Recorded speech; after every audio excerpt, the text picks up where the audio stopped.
Hi నమస్తే welcome to zero TV నేను మీ కేవీఆర్ ఏదో సామెత చెప్తారు కదా ఆయనే ఉంటే తెలిసిరు ఎందుకని కాంగ్రెస్ నాయకులు కాంగ్రెస్ పార్టీ కీలకమైన నేతలు క్యాబినెట్ మంత్రులు వీళ్ళందరూ మాట్లాడుతున్న మాటలు చూస్తుంటే ఇదే అనిపిస్తుంది అనమాట.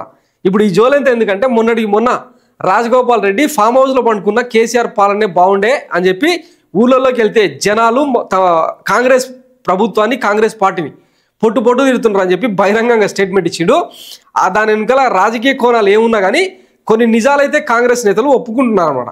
అదేదో చెప్తారు కదా కడుపు దించుకుంటే కాళ్ళ మీద పడుతుంది అన్నట్టు ఇప్పుడు ఒక్కొక్కరుగా బయటకు వస్తున్నారు అనమాట. తాజాగా స్పీకర్ గడ్డం ప్రసాద్ గారు కూడా రాష్ట్ర ఆర్థిక పరిస్థితి లోతు తెలియక ఎన్నికల హామీలు ఇచ్చాం. మరి ఇప్పుడు దీనికి బాధ్యులు ఎవరు?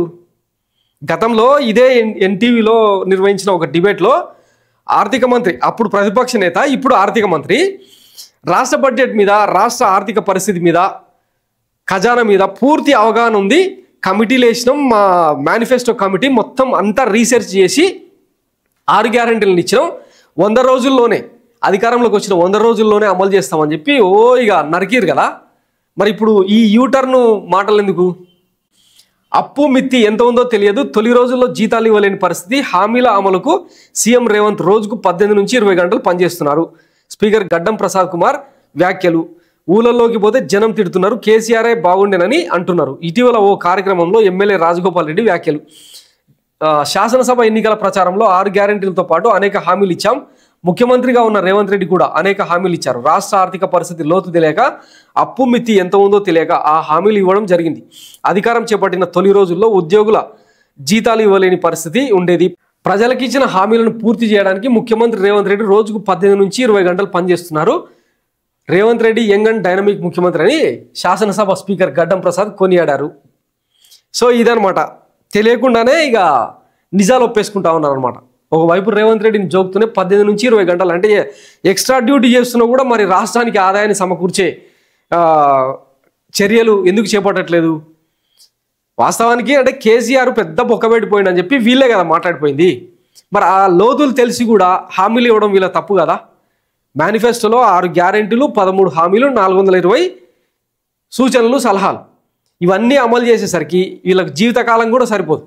ఇప్పటికే కర్ణాటకలో చూస్తున్నాం కదా, ఫ్రీ బస్ సర్వీస్ను ఎత్తేసే కార్యక్రమం, తర్వాత నీళ్లను ఫ్రీగా ఇస్తే ఎట్లా, నీటి పన్ను విధించక తప్పని పరిస్థితి, ఏడాదికి 1000 కోట్ల రూపాయల బడ్జెట్ నీళ్ళ కోసమే పోతున్నాయి అని చెప్పి ఆయన నిన్న ఒక ప్రకటన చేసిండు అనమాట. Karnataka deputy CM DK Shivakumar. ఇంకా రాబోయే రోజుల్లో ఇట్లాంటి నిజాలను తెలంగాణ రాజకీయ నాయకులు కూడా అంటే కాంగ్రెస్ పార్టీ నేతలు కూడా ఇట్లాంటి నిజాలను మెల్లగా ఒల్లవేస్తారేమో, దానికి ఇంకా ప్రిపేర్ అయిపోయింది. ఇప్పటికే చూస్తున్నాం కదా, రుణమాఫీ పేరుతో కొండంత రాగం తీసి సగం మందికి కూడా పూర్తి చేయలే. ఇప్పుడు రీసెంట్గా రైతు బంధు, రైతు భరోసా పేరుతో కేవలం అంటే ప్రతి మండలానికి ఒక గ్రామాన్ని ఎంపిక చేసి 567 గ్రామాల్లో కేవలం 560 కోట్ల రూపాయలను పంపించినామని చెప్పి టకీ మన సౌండ్లు వచ్చినాయా లేదా అని చెక్ చేసుకుంటా ఉన్నారు అన్నమాట. ఇంకా రోజుకు ఒక 500 గ్రామాలను వేసుకుంటూ పోతే 10,000 పైచీలకు 12,000 పైచీలకు గ్రామ పంచాయతీలు ఉన్న తెలంగాణలో రైతు భరోసా ఎన్నడూ పూర్తి కావాలి? సో ఇవన్నీ ఇంకా ఒక గొట్టు ప్రశ్నలు అనమాట. అస్సలు ఈ కేబినెట్ మంత్రుల మధ్య సమన్వయం లేదు, ఎవడేం మాట్లాడుతున్నారో తెలియదు. అందుకే పదే జీరో టీవీ నుంచి మేము తీసుకున్న స్లోగన్ ఏంటంటే, వ్యవసాయ యోగ్యమైన ప్రతి భూమికి ప్రతి గుంటకు రైతు భరోసా ఇస్తామన్నారు కదా, అసలు పాలనా యోగ్యమైన మొహాలైనా ఇవి అని పదే అడగదలుచుకున్నాం అనమాట. Thanks for watching zero TV. నేను మీ కేవీఆర్. Thank you.